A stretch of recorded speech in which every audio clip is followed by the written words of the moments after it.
Tere, Lisett! Tere! Sa oled tulnud siis täna meile siia karjäärikeskusesse karjääriinfo nõustamisele, et väga tore on sind siin näha, et viimati me kohtusime ju põhikoolis mitu aastat tagasi.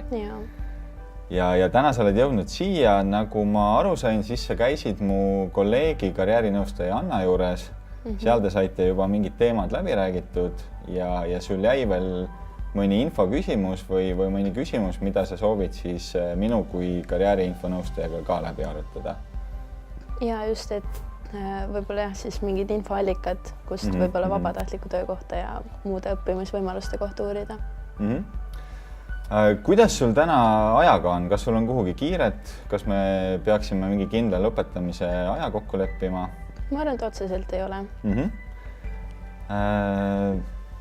Ja selles mõttes, et sa teaksid nii nagu ka karjäärinõustajaga kohtudes, et kogu see vestlus oli konfidentsiaalne, et kõik, mis sa mulle täna ka räägid, et see jääbki meie vahele.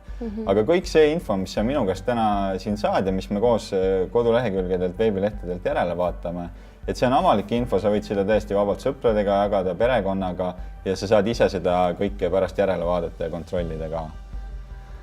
Ja kuna sa oled juba ühe korra käinud ka karjäärinõustamisel, et siis sul on ilmselt ettekujutus olemas, et samamoodi nagu me põhikoolis ka tegelikult kohtusime, et siis see tänane karjääriinfo nõustamine on enam-vähem sarnane.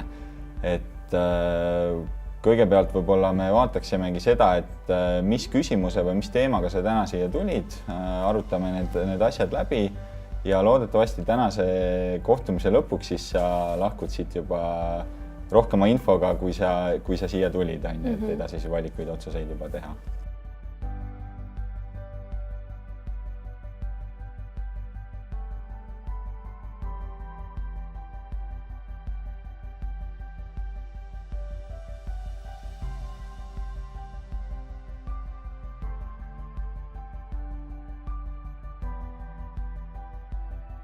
Mida sa täpsemalt oled juba mõelnud seoses sellega, et kui gümnaasium lõpeb, mis võiks edasi saada, et neid valikuid on ju tegelikult tohutult? Ja, aga minu puhul on kaks need peamist valikut, just see, et minna edasi õppima kõrgkooli, kas siis Eestisse või välismaale, uurida nende võimaluste kohta või siis minna vabatahtlikuks pikema aja vältel siis just pigem välismaale. Kas need on need teemad, mida te jõudsite karjäärinõustajaga ka natuke juba läbi käia? Pigem just seda ülikooli teemat, et seda vabatahtlikku teemat niivõrd ei puudutanud hetkel. Ja kumba sa täna pigem tahaksid täpsemalt arutada ja vaadata neid infoallikaid? Võib-olla just peamiselt vabatahtliku töö kohta. Kas sa oled jõudnud ise midagi juba uurida ka või mida sa tead? On sul mingid mõtteid seoses edasiõppimisega ja vabatahtliku tööga? No vabatahtliku töö kohta nii palju, et ma tean ainult enda sõprade kogemustest, et nemad on väga palju positiivset rääkinud selle kohta ja väga palju nii-öelda selliseid fakte ma ei tea. Et siis kuhu saaks minna ja kus käia ja mille kaudu. Aga just lihtsalt infoallikaid juurde äkki selle koha pealt. Kui me nüüd paneks küsimusena kirja selle, et mis see tänane küsimus sinu jaoks võiks olla, et millele me siin siis vastust otsime, et kuidas sa ise sõnastaksid, et mis sa täna tahad siin teada saada?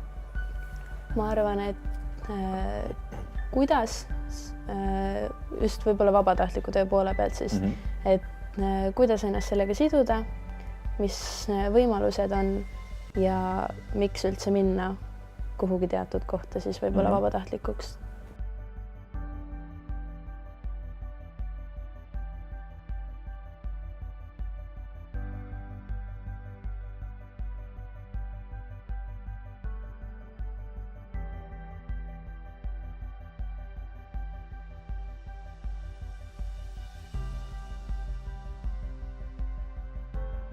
Et mul on täna arvuti on ka täiesti siin kaasas, et me saamegi näiteks selle läbi teha, et kust ja kuidas ja mida leida täpsemalt. Nihkun natuke sinu poole. Nii, sa ütlesid, et sa läheksid kõigepealt Rajaleidja lehele.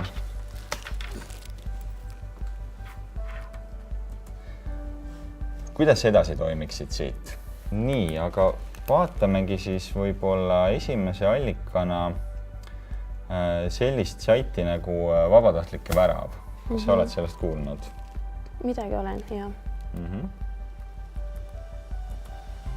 Selle leiab aadressilt vabatahtlikud.ee ja siia saidile ongi tegelikult kokku koondatud siis kõikide organisatsioonide, asutuste ja ettevõtmiste info, kes vajavad oma tegevustes vabatahtlike ja vabatahtlike abi. Et siit ongi täiesti võimalik sirvida jällegi kuulutusi läbi otsingumootori ja võimalik vaadatagi erinevate siis parameetrite järgi, et kas sa soovidki mingi kindla valdkonna vabatahtlikku tööd teha, mingis kindlas Eesti piirkonnas või mingil kindlal ajaperioodil näiteks, et seda kõike saabki siit vaadata. Kas siin samas on ka välismaisete võimaluste kohta? Jaa, sa võidki praegu ise siit sirvida natuke, et siin peaks ka välismaiseid, jah, nagu välja tuleb, välismaiseid pakkumisi olema. Päris palju on neid siin. Et nüüd nende välismaiste pakkumistega peab muidugi seda vaatama, et millised need tingimused on, et kas tuleb mingi omaosalus maksta, kas transpordikulud, elamiskulud, toitlustuskulud kuidagi kaetakse ja kas seal on ka mingid vanusepiiranguid.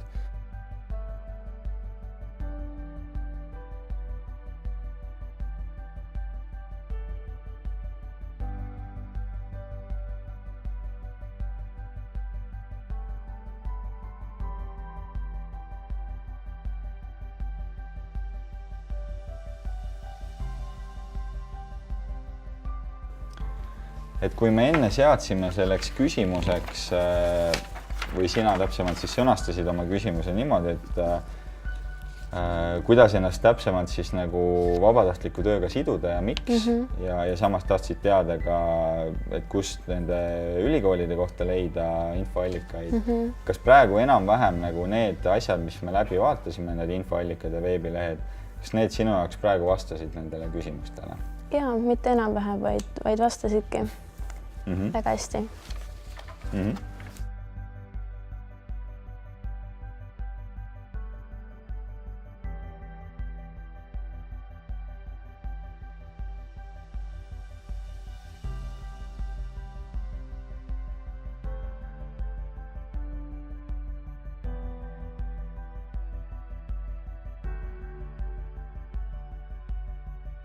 Mis sa ise arvad, mis sinu järgmine samm on, et kui me täna siin lõpetame ja sa hakkad ise neid asju edasi vaatama ja uurima, mis võiks su järgmine samm olla? Ma arvan, et samamoodi nagu pärast karjäärinõustamist kõik need infoallikad ise läbi vaadata, kuna mul on nii palju tegelikult aega otsustamiseks, siis jagada ära ja võib-olla miks mitte võtta mitu päeva ühe veebilehe uurimiseks ja võimaluste uurimiseks. Ja vaikselt hakategi endale plusse ja miinuseid paberile kirja panema ja vaatama, kuhu poole mu mõte areneb.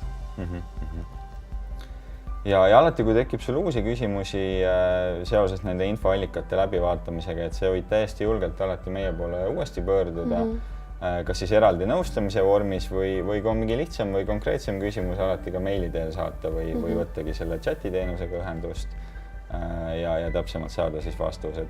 Et paraku need infoallikad ikka aeg-ajalt muutuvad, seda infot võib-olla nii tihti korrektselt ei uuendata, et seal võib mingeid vigu esineda, võib mingeid selliseid küsimusi tekkida, et siis et lihtsamini leida need vastused, et võid alati uuesti meie poole pöörduda.